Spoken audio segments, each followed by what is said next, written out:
Hi, I'm Mike Reynolds, a senior reporter covering the media industry with S&P Global Market Intelligence Tech, Media, and Telecom News Team. Welcome to MediaTalk, a podcast hosted by S&P Global, where the news and research staff explore issues in the ever-evolving media landscape. Today, I'm joined by S&P Global Market Intelligence Kagan analyst Neil Barbour, who is part of the consumer technology team and keeps a watchful eye, or is it eyes, on video games, connected devices, and streaming operating systems. He's been a regular guest on MediaTalk. How you doing today, Neil? I'm doing well, Mike. Thanks for having me. All right. Neil is always very kind with his time and thoughts when he joins us on MediaTalk. We're hoping today that proves to be no exception as we discuss video games, content's revenue performance in the second quarter, video games push into Tinseltown, some changing of the guard in the realm of the Roblox experiences, and what could be a landmark event in the smart glasses arena. Ready, Neil? Let's get at it. All right. But before we go into those themes, there was some big news in the gaming space. Electronic Arts, second biggest deal ever. Right. So a group of investors is taking EA private after 25 years of being a publicly traded company. We have this deal valued at about $57 billion, which would make it the second largest video game deal on record, right behind Microsoft's purchase of Activision Blizzard that was announced in January 2021, completed October 2023. So a huge deal by any standard. Okay. Who's involved? Who's putting the money in? Yeah, looking at a three-way split between Silver Lake Technology Management, Saudi Arabia's Public Investment Fund, and Jared Kushner's AFIN Management. And it includes some of the stake that the Public Investment Fund already had in EA, but that only gets you to about $36 billion of the purchase price. The balance of roughly $20 billion is being financed through JP Morgan Chase. So big time leverage getting this deal to the table. It's interesting to note that this deal's multiples are in line with what Microsoft ended up paying for Activision, roughly 7x trailing revenue, 27x trailing EBITDA. So EA shareholders are definitely getting the prestige publisher valuation levels, but the Activision deal was put together when there was a lot more exuberance inside of the gaming industry. Yeah, now a few years on from that, and there are not as many obvious signs of growth, and that valuation might seem a little high. I think the multiples suggest that the investors see growth vectors specific to EA that they can harvest. Financial benefits aside, why does this work for EA? Why is going private the right thing to do? I think it's a great question. And it could just be that management feels this is a good time to cash out, but I think there's something bigger at play here. So let me make a case in point. Think of Battlefield 6, which EA is set to put out in October. Okay. They're also going to have a free-to-play Battle Royale mode before the end of the month. So they're going to be going head-to-head with Call of Duty, basically for the first time in the lifetime of the franchise. They overlap in certain ways, but they're different flavors of military simulation. They're not the same thing. But now with this Battle Royale mode, they are. If this new Battle Royale mode comes out to a relatively cool reception, management would have been forced into kind of a fight or flight position and not necessarily have had the long-term potential of the game in mind. That's if they were still a publicly traded company. Okay. How to disclose the sales. That's right. Yeah, exactly. Or the revenue or what have you. There definitely would be some sign in the public reporting of what was going on. And they'll still be publicly traded at that time. But with the deal shoring up the share price, they may have more room to let the game grow and evolve and stand a better chance at long-term survival and long-term revenue generation instead of having to make a knee-jerk reaction to what the street thinks, which we've seen kind of time and again with these big-time publicly traded gaming companies over the past few years. Okay. EA is a big player in the sports gaming world. The EA FC, formerly FIFA, and Madden, those have been staples for many moons, but revenue momentum slowed and actually declined in 2024 for the first time since 2015, I believe it was. Any rebound this year? Or any notes on performance thus far? The sports games ebb and flow with little tweaks they make to the games or the prevailing popularity of the sport during a given year. But I also think we have to probably think about that we've seen most of the growth story we're going to see out of these franchises. They could eke out single digit, maybe low double digit growth stories for their lifetimes. But we're really looking at the ultimate team in-game purchase model, which unlocked that new level of growth about a decade ago. But but that story is now over 10 years old. It's worth considering that there just isn't a lot of juice left there. There's talk about adding more free-to-play touch points to the sports games, and I think there may be something to that strategy, but you have to remember that taking a premium retail game, making it a free-to-play game is different than launching a free-to-play game. By removing the upfront cost of successful retail games, you're essentially saying that the reason people aren't spending more money in this game is that it costs too much, which is a paradox. In other words, is everyone who used to spend $70 for the full game now going to spend $80 on card packs? Or for every one former retail purchase you used to get, are you going to find two people willing to spend $35? Maybe, but it's a big risk. I gotcha. Let's go back to the Activision Blizzard deal. I think you and Kagan expected further consolidation, but there's only been a handful of deals and none have really approached that scale. Any sense for that, Neil? So there were a few deals, right? Sony picked up Destiny publisher, Bungie. There have been some mobile deals, but I confess at the time that I thought other publishers or stakeholders would want to play defense about Microsoft buying a huge chunk of market share. Couple things happened, right? First, regulators really dragged that Microsoft deal out and got a lot of concessions in the process. That may have turned off some would-be suitors. Then the market started to correct, and suddenly most of these companies had to appear austere instead of expansion-minded. So I think that's what kept some of these deals on the sidelines. It's interesting to see this one come up at this time. I got you. The EA deal doesn't involve as much market share as Microsoft, but what's the potential reaction to having Saudi Arabia, which has a lot of holdings throughout the interactive home entertainment space? Do you think that draws extra regulatory scrutiny? Yeah, in one sense, there's not a ton of overlap between the existing mobile-focused portfolio at Public Investment Fund and the PC and console-focused portfolio they're getting from EA. But regulators in the past have elected to not make much of those platform distinctions. And they have some reason to interpret the market that way as handheld gaming further converges with PC and console through things like the Switch or the Steam Deck. And then cloud gaming flattens the entire ecosystem. Cloud gaming isn't really a major concern right now, but as they look toward the future of gaming and where gamers might go, in some cases, they want to make sure that not one company gets to dominate that potential future revenue opportunity. All right. The deal is expected to close in the first quarter of 2027. Having President Trump's son-in-law, Kushner's company involved, that should give it a leg up on passing regulatory muster here in the States. And on the other side, what about your sense or other markets where EA does a lot of business? I think regulators will have something to say, particularly the EU, but ultimately it goes through. I don't think there's enough in terms of anti-competitive to stand in the way here. Okay. All right. We're going to turn our attention now to global video content revenue in the second quarter. It was a really good one for the industry, right, Neil? One you didn't necessarily expect, given Kagan's, how should I say, dour long-time outlook for the space. It really looked like the industry was on the ropes a couple quarters ago. The growth rates were slim. FIFA was in that slump. Grand Theft Auto moved to 2026. So we were surprised to see this really positive result in the second quarter, up 5.6% year over year. But as we note in our report to clients, you have to be careful about pulling this growth rate into the back half of the year. We sometimes see these Q2 surprises in part because it's typically when publishers are putting out their B grade product. Okay. But then something overperforms. And I think that's what we saw here. All right. Just a bit of housekeeping before we go on. How does Kagan arrive at its gaming content revenue estimates? Yeah, so we really drilled down to about 30 of the top publicly reporting companies, scouring those 10-Qs, earnings calls for guidance, having conversations with different stakeholders inside the industry. And then we size and sort out their content revenue. And there's a little bit of proprietary survey data and modeling in the mix as well. So we've really got our tentacles around. So better than 5% video content revenue rise to just under $48 billion in the quarter. Microsoft was the big driver here. So circling back to that concept of the Q2 surprise, the big mover here was Microsoft pushing content that was once exclusive to the Xbox over to the PlayStation. Now, in some cases, this content was a little stale, a few years old. Right. But the big one was Forza, which is a racing game that had been a pillar of the Xbox exclusivity strategy, going all the way back to the original Xbox. This was the first time the series had appeared on a Sony console, and PlayStation owners were happy to have it, if the revenue trends are any indication. Okay. Looking ahead for Microsoft for the balance of the year, what do they have coming to the market? I think that you wrote the revenue won't be as robust in the second half of the year. Yeah, to zoom out a little bit here, right? Microsoft did buy Activision Blizzard a few years ago as part of this strategy to really become, it was two-pronged, right? The first was to shore up their cloud gaming platform, and the second was to make Xbox a more appealing platform. The cloud gaming thing hasn't really taken shape yet, and the Xbox has more or less conceded the generation of PlayStation. So they have gone on a campaign of putting more of their content onto PlayStation to make up for any of that lost revenue and justify the purchase, which wasn't really the plan initially. So we mentioned Forza in the previous quarter. Also, the Indiana Jones game came out in the previous quarter, which was a big help. And in the Q3 so far, we've seen a Gears of War game and Hellblade 2.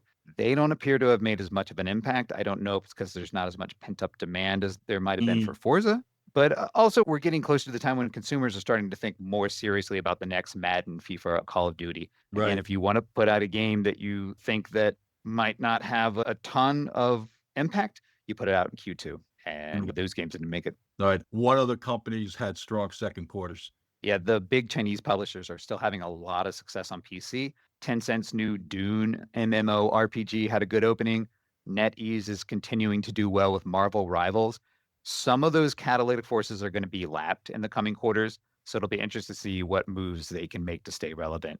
Roblox, of course, having an incredible run. They've been up basically every quarter since going public in 2021. It was a tough period for Nintendo, though, right? Yeah, weird one there. So Nintendo had a big hardware launch with the Switch 2 in this quarter, Right. Q2. In fact, we've clocked it as the biggest hardware launch in the connected console era, pushing 5.8 million units out the door in the opening weeks. But there just wasn't a lot of compelling software to sell with it at this time, so the content revenue did not climb in step. We expect that software should follow. Nintendo had a new Donkey Kong out in Q3. That should help. That said, I would reiterate that we do not expect the Switch 2 era to be as rich as the Switch 1. Nintendo has a history of losing traction with consumers after a breakout console cycle. You can already start to feel that Switch 2 buzz dying down a little bit. Really interested to see what Nintendo has in store for Q4 and the year ahead. All right. This one I'm particularly interested in. We're going to talk about movies arising from the gaming space, not quite at the comic book level, but more video games are going Hollywood. Neil, take us through this moment, which I'm surprised goes back 30 years already. So the idea of this analysis came out when Skydance said it was going to make a Call of Duty movie. And I think we've all heard about these big blockbuster movies based on video games, but what's the real opportunity there? And if you're just looking at recent history, it's pretty substantial. Right. Counted 7 video game movies released since the start of 2023, driving a combined $3.3 billion in box office. Most of those are kids' movies, and Call of Duty probably won't be, but you can start to see the gears turning. As you say, this is a long history. We tracked it all the way back to, I think it was 1993 with the original Mario Brothers movie, which was a bit of a dud. And they've been hit or miss in that time period. It hasn't been until these past few years where it seems like studios and distributors have really zeroed in on this as a cultural flashpoint and pulling some of their resources over to take advantage of it. And maybe what's more interesting is that if you break these movies down by average box office per movie, video game movies are outpacing comic book movies so far in 2025. Yeah. Okay. So superheroes don't quite have quite the pull they did a decade ago. And studios and distributors, again, they're looking for the next big thing. Maybe this is it.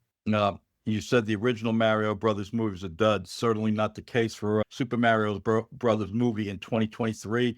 Huge, as was, and going back to that year, Five Nights at Freddy's. It's amazing, I think, that these movies had that kind of resonance. Right, yeah. So Universal has Five Nights at Freddy's 2 coming out for December, following up the previous entry did $300 million box office on a $20 million budget. And that's another aspect of some of these mid-level success stories as well, is that they don't take a lot of budget to get going. And maybe even they have some inborn marketing, so the marketing budget isn't blown up as well. But the main event's going to be next year. That's when Super Mario Brothers Galaxy is set for April. And that'll be following up on that $1.4 billion haul from the original. Yep. And we did pretty well with Minecraft movie. It's up to about 955 million. Maybe at the time that this publishes this installment of MediaTalk, it'll be really close to $1 billion. Again, no shortage of big hits at this juncture. And so in 2026 and into 2027, we'll be seeing Resident Evil, Mortal Kombat, Sonic, Silent Hill all come back to the big screen. Some of those will give us more insight into how more mature audiences are responding to video game movies in this era, which has, as I said, been an uneven proposition over the years. We've seen a movie like Uncharted, which is a decent comparison to Call of Duty, pull in $400 million. And then on the other hand, that recent Gran Turismo movie did only around $100 million. And I assume that the Call of Duty movie will want more than $100 million.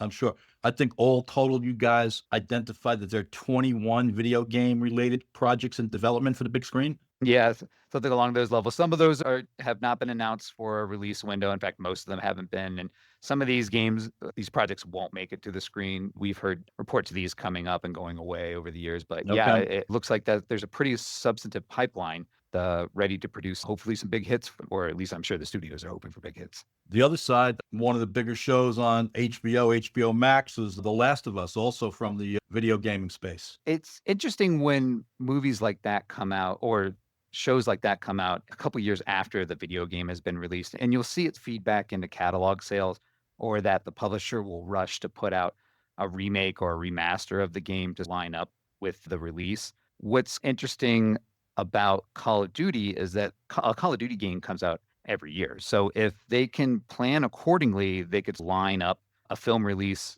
at least close to a Call of Duty release. And that'll really be the first real test of a game and a movie feeding into each other at the same time. Yeah, cross-franchising, if you will. Yeah. Returning to Roblox, Kagan also tracks traffic there. Neil, the Roblox platform is what, does what? Yeah, so Roblox is a hugely popular game/service that is available across PC, console, and mobile. The hook is that when you turn it on, it offers you a bunch of different smaller games or experiences nested within that app. And they're all developed by third parties. Roblox itself makes very little or perhaps none of the experiences offered on the platform. And when users make a in-game purchase connected to these individual experiences, there's a revenue split between Roblox and the developers. We kept seeing Roblox's top line revenue grow and grow, but we weren't getting a good sense of what was fueling the momentum other than some relatively vague investment figures. So we decided to start tracking these user-generated worlds and see what's happening at the ground level.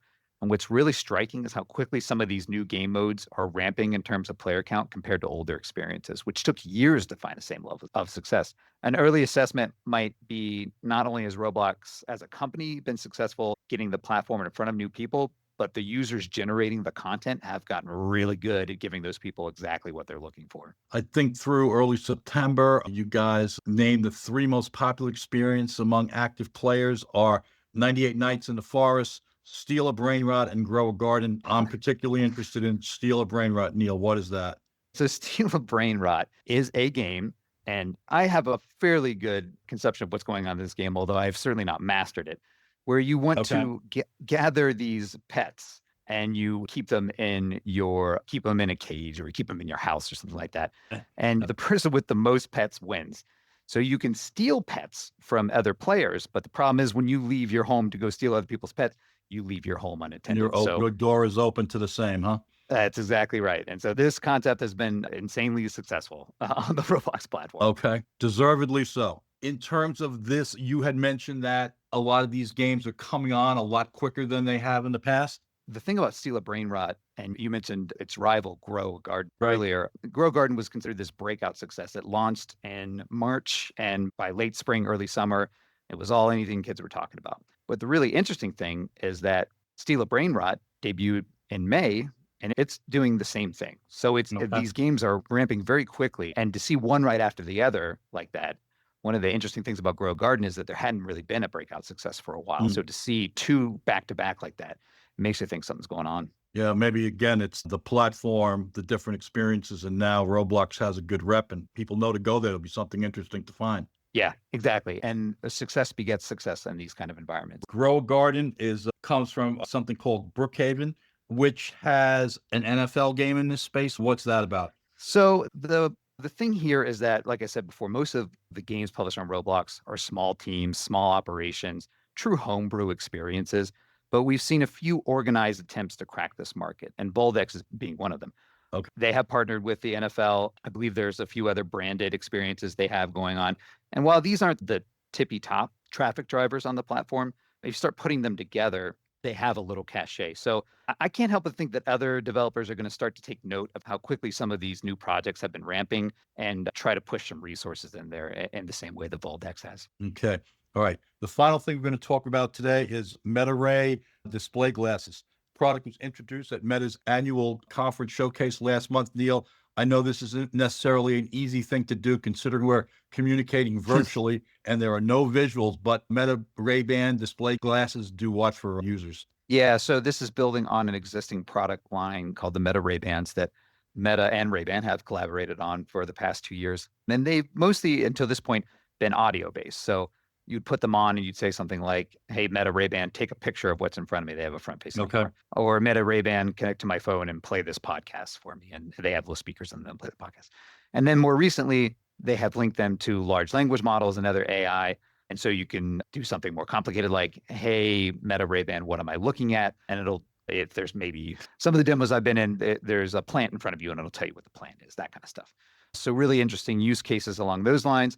Those cost about $300. So what they announced at the most recent Meta Connect was that, except now instead of only talking to you, it has a screen in the lenses. So it's a transparent screen at the bottom right-hand of the corner of the lens. It's supposed to be offset so it's not distracting. It can come up and go away as you need it.